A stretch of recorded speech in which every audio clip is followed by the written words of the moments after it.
আমরা এখন আছি মাছ বিলে। এই বিলে থেকে আমরা এখন শালুক তুলব, যাকে বলে মানে শাপলা ফুলের নিচে থাকে শালুক। দেখুন আমাদের গ্রাম,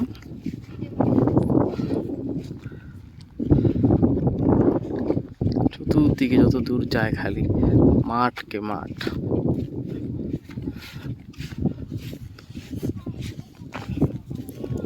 আব্দুল্লাহ, আমরা এখন কোথায় যাচ্ছি? শালুক তুলতে মাঠে যাচ্ছি। আপনার সাথে থাকবেন, দেখবেন আমরা কি শালুক তুলি।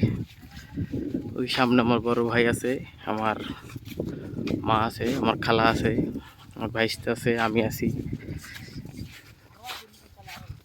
এখানে ধান কাটছে, এখানে পেঁয়াজ লাগানোর জন্য সবকিছু প্রসেসিং চলতেছে।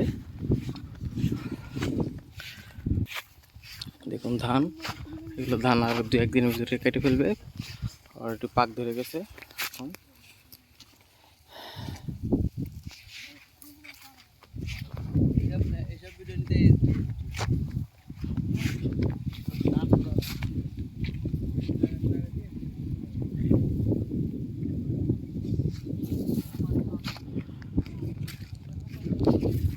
ওই ওখানে দেখছেন, ওগুলো বাড়ি সব সরকারি বাড়ি। এইখানে এগুলো সব সরকারি বাড়ি, অনেকগুলো বাড়ি আছে এখানে, সব সরকারি। গরিব মানুষদের তাদের দিছে সরকারেরা। এখানে দেখেন অলরেডি পেঁয়াজ লাগাইছে, এখনো হয়নি বড়। এটা এখন ঘাস ঘাস লাগাইছে।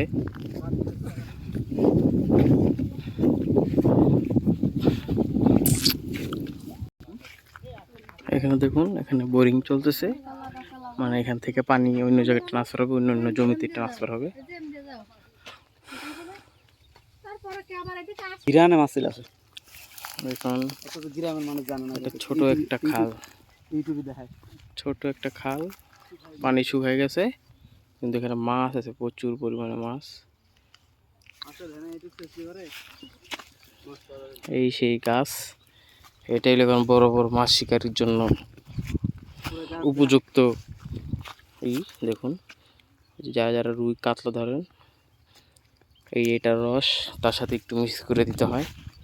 এটা আপনি যে কোনো ইউটিউবে খুঁজবেন, ইউটিউবে খুঁজলে পাবেন আসলে গাছের উপকারিতাটা কি।